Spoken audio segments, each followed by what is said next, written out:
Hi, this is Chris McKaylee with a brief discussion about some of the types of lobbying clients and services.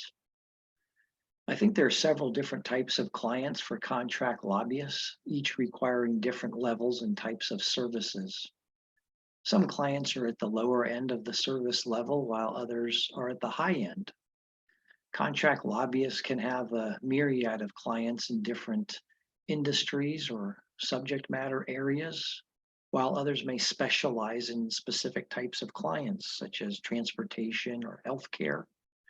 Regardless of the subject matter of client interest, there are essentially four types in my mind. Monitoring. Some clients simply desire to know what's happening at the legislature or with regulatory agencies, as well as the governor's office. This requires a lobbyist to monitor relevant legislation or regulations, budget items, and certainly politics involving particular public policy areas. Some clients may be focused on a single issue area, while other clients may require monitoring of, say, multiple state agencies. As a result of monitoring legislation and regulation, lobbyists may work with their clients to develop strategic plans, develop near-term and long-term objectives, perhaps an analysis of the political or legislative or regulatory landscape, framing the issue, identifying potential allies or opponents, developing action items, establishing timelines and goals to pursue, and of course, regularly reviewing those plans and making adjustments.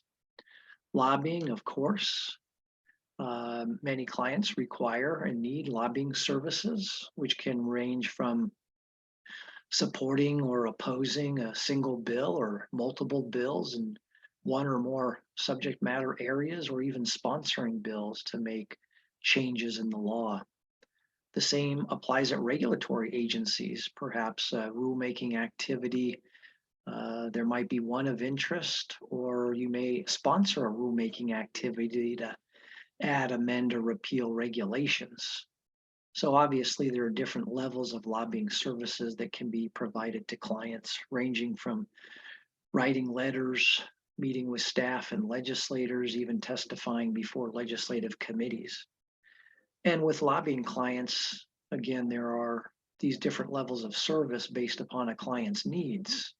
So there are some clients who are concerned for perhaps one single bill the entire legislative year, either supporting that one bill or opposing it. And on the other hand, some clients take positions on dozens, if not more, bills every single year. Some clients may even have more than one contract lobbyist. They may have one lobbyist dedicated entirely to meeting their particular needs.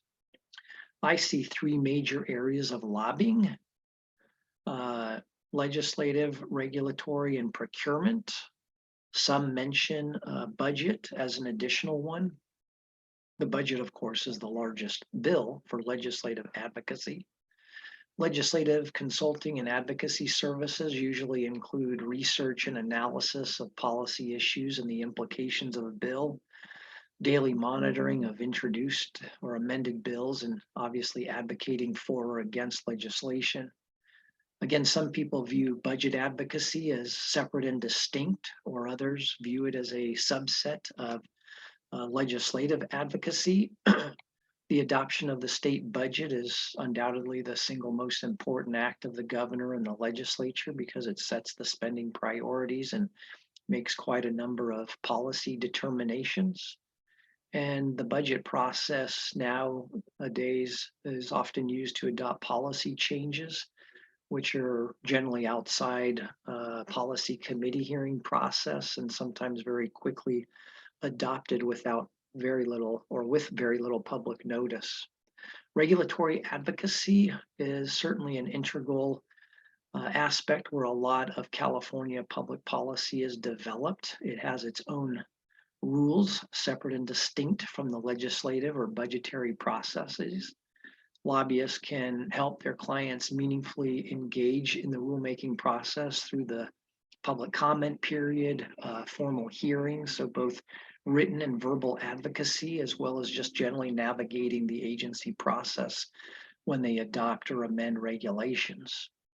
And then procurement lobbying, although it is not regulated like other forms of lobbying in the state, where you have certain limitations as a registered lobbyist, and you have to make quarterly filings describing your clients or disclosing your clients what you've been paid, how much that is, and then what you've been paid to work on.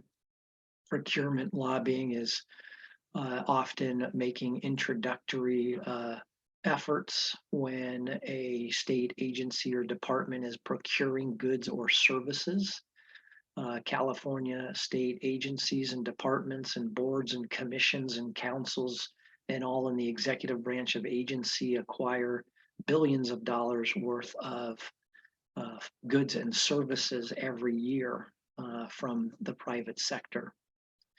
Another type of lobbying client and service that's provided is one that doesn't require lobbying services, but desires the work of a lobbyist to provide consulting or advisory type services. And these clients generally want active advising regarding what they should or could be doing, so that the lobbyist is providing advice or consultation, for example, how to navigate the legislative or regulatory processes. Clearly, lobbyists will be able to help their clients understand and hopefully effectively maneuver through these processes. They even may advise, consult with clients about things going on in the election cycle. For example, candidates for open seats that they might want to support, analyzing election campaigns and the results, meeting with candidates who will ultimately become elected officials in the legislature.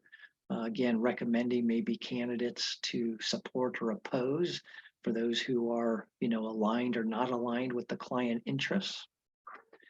And again, I think those are the main areas. Again, some people would pull out procurement as either a form of lobbying or a type of client where you're trying to secure contracts for the purchase of services or goods by the state.